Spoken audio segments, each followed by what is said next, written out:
NRATV with Bill Whittle.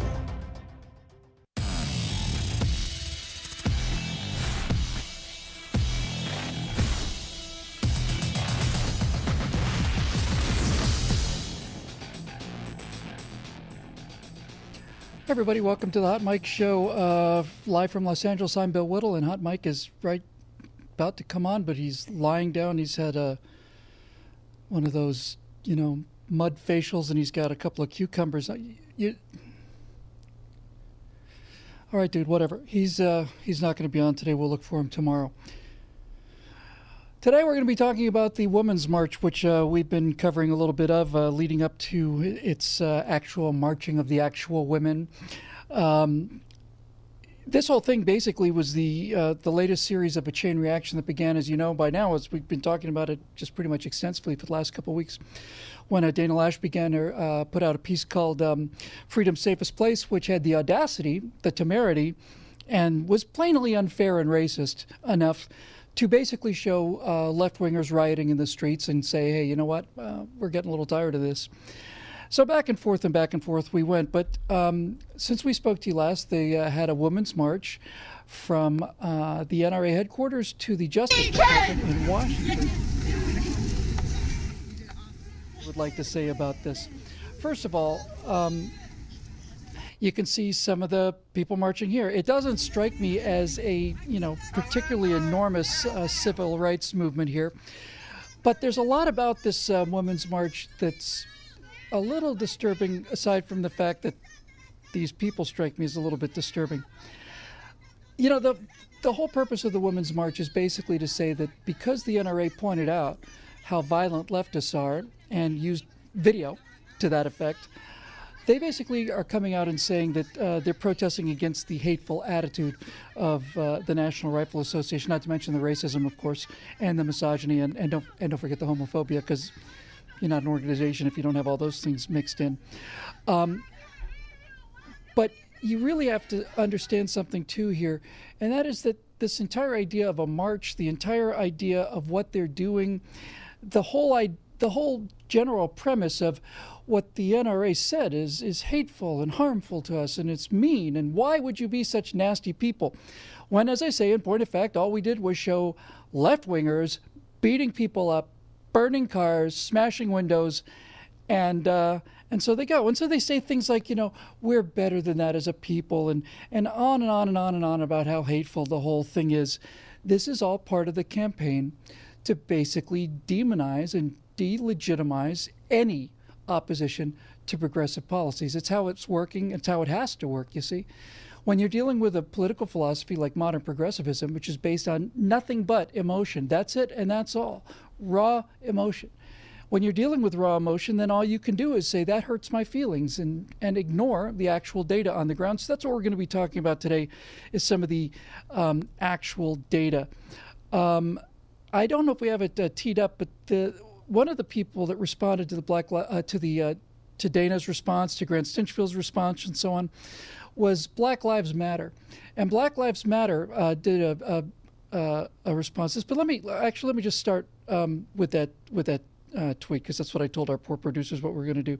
One of the people who were responding to this gun march thing was responding to the fact that while we were watching this march in real time, I was on Grant's show, I saw it on Friday, and our friend Chuck Holton was there at the march, and he discovered that the people who were marching against guns had armed security.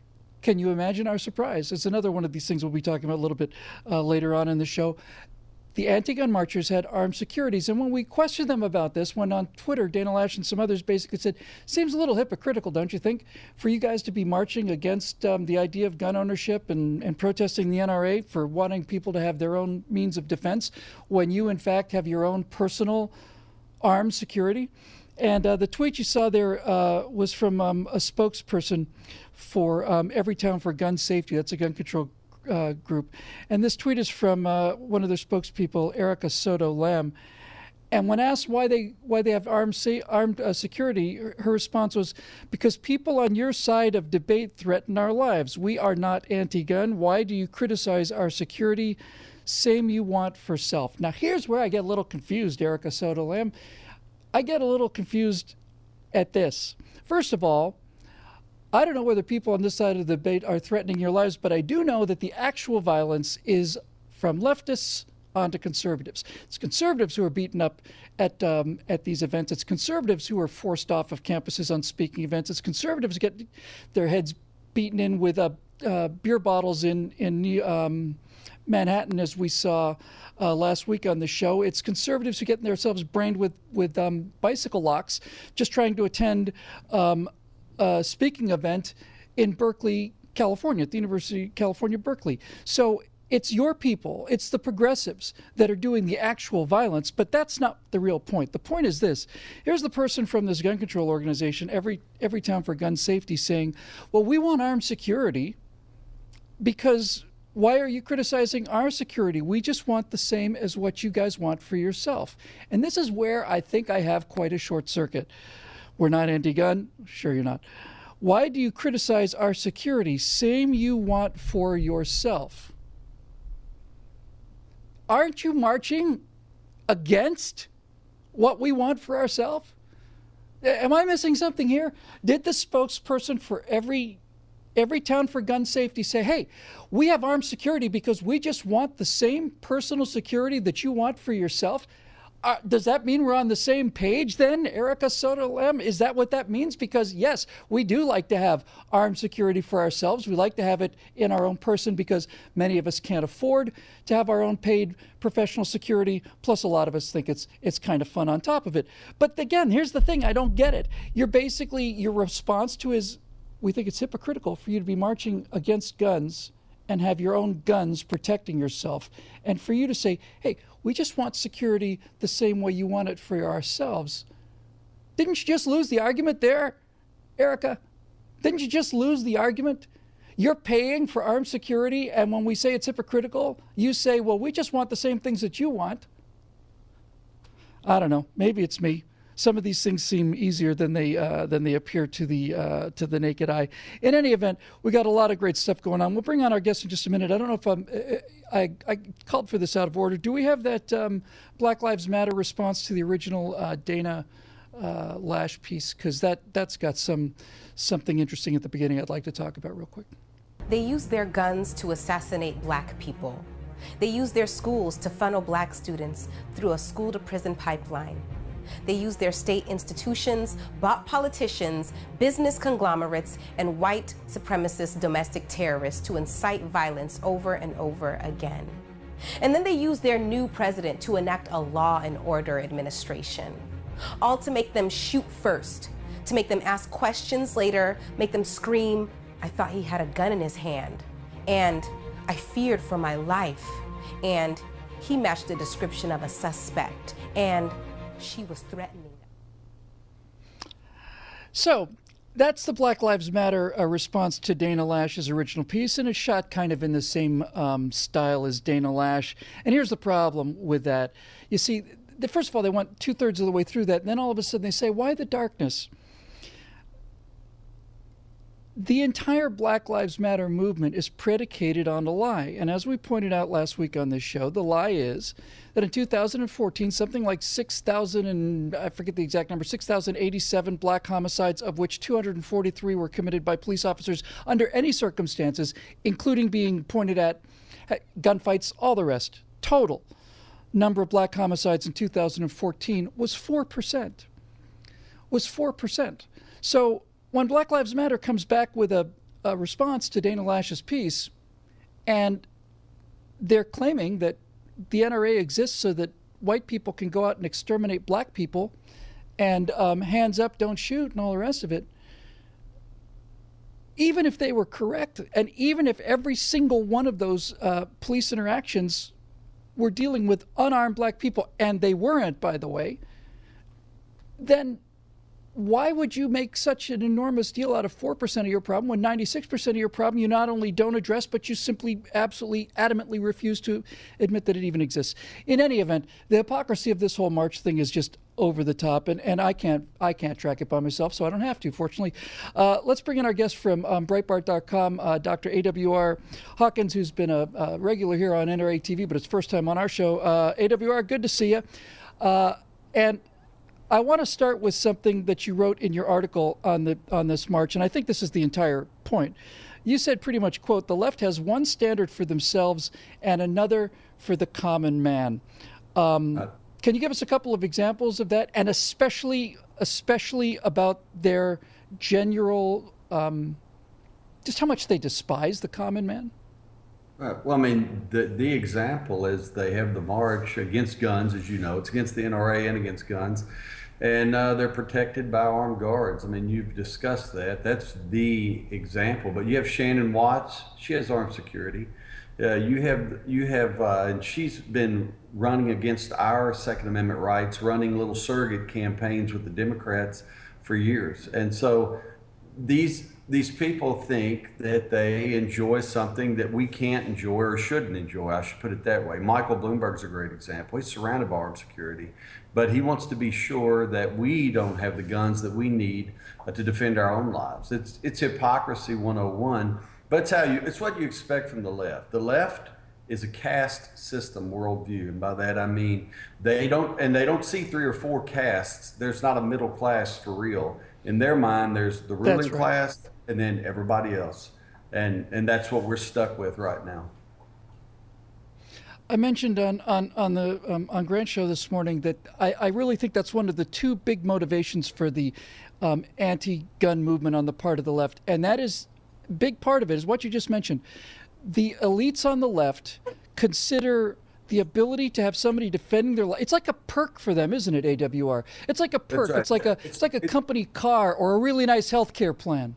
It's not a right, it's a privilege. It's a privilege that they get to enjoy. But as I say, the man who works the long days, his back hurts when he comes home, his fingers crack, he has calluses, he sweats through his shirt every day. That man doesn't deserve anything in their mind. But our founders would call that man a true American. Thomas Jefferson would call that man the ideal American. But the left doesn't see things the way our founders do, or our founders did. So that's what we deal with. But you're right. It's one set of rules for us, for the minions, and then it's another set of rules for the ruling class, who every now and then we're so fortunate we get to see them out in the streets marching. And so that's basically how they view life. It's how they view everything, right? It's a fundamental hypocrisy in all of leftism. In fact, this is the reason why the left is the left and why the left turns violent when somebody finally shines a light on them.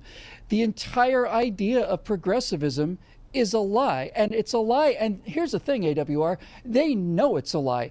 The gun example that we just mentioned is a terrific example. Here's another one. You'll often see celebrity progressives talk about, we need to raise taxes because poor people don't get enough benefits in this country. And I'm a rich person myself, and therefore, look how much virtue I have. I'm calling for higher taxes on myself. And the second the cameras are off, they go to their accountants and they say, take every single deduction you can, walk it to the line, put your toes over the line, that kind of thing. They have production companies to make sure that they pay the minimum income tax possible. And everywhere you look at these people, it's hypocrisy designed to make themselves look better than the rest of us. Right. And that's it. It's all showboating. But you're right. I think the most important thing you say there is their worldview won't stand up to scrutiny, because their worldview, political correctness in general, is a mental paradigm that requires you to accept something other than reality. And it requires you to say all things are equal, and we know all things are not equal. It's that paradigm that in the university, the professors teach you, no one country is better than the other countries. America is just like everybody else. No, America is a phenomenal experiment in freedom, and it stands head and shoulders above other countries for that reason, and for the way our rights are protected by the Bill of Rights. And so, but they like to diminish and equivocate. And they bring things down to a median level in our minds, so that nothing's really that special. But then while they're taking all the specialness away from us, as you point out, they retain the specialness for them because they're in the ruling class. And to be in the ruling class simply means that you're a leftist who has given up on logic, but you have a microphone or a bullhorn or a stage, and you can talk louder than everyone else. That's basically what it means. I do firewall videos at BillWhittle.com. I've got one coming up this week, and very, very briefly, just directly to this point, it starts off by talking about this one fellow up in Connecticut. There was a person who ran in the women's category. He was born a male, and the person claimed to identify as a female. So the state of Connecticut allowed this person to run in the women's categories. And imagine our surprise when this person won every event pretty much very handily. And I take the statement I begin with is, why was this person allowed to run with the women? And the answer is, I think, AWR is because that person has to. Because if that person is not allowed to compete with the women, then that's because there's a fundamental difference between men and women, and that men are significantly faster and stronger than women. And if there's a real world difference like that that's insurmountable by wishful thinking, then everything else falls apart too, right? Then maybe healthcare isn't free, and maybe people won't work as hard for the common good as they do for themselves. And everything else that they're based on, it's all predicated on destroying any sense of external reality. Right. No, you're 100% right. But the other thing is, and you're saying maybe, and I know you're actually making rhetorical points. I know you already know the answer, but the viewers need to understand history has already proven all this. This is already settled stuff. You have to reject objective truth and history to fall into this leftist trap. The Plymouth Colony proved in the 1620s that if we have common ownership versus private ownership, if we work for a community rather than working for our individual selves, if we do that, we won't work as hard. We will all eventually begin to find reasons to not show up. Soon, we'll develop from the ground up a welfare class that right now the leftists are trying to build from the top down. And the logical sort of end of that entire argument you just made is what you had in the Soviet Union just before its collapse, where the constant running joke among the people is we pretend to work and they pretend to pay us. That's pretty much what you get. When we come back, I want to talk about something else here that's really important. One of the quotes that they were using on this women's march is one of the slogans was, "Real men don't need guns." And when we come back, I'm going to make the argument, oh, yes, we do. Oh, yes, we do. We need them to protect ourselves from these left-wingers who do nothing but riot in the streets when they lose elections. But we also need them to protect ourselves against the heroes of the left. And we'll be talking with AWR Hawkins about some of the people that the left lionizes when we're back in about 2 minutes right here on the Hot Mic Show on NRATV.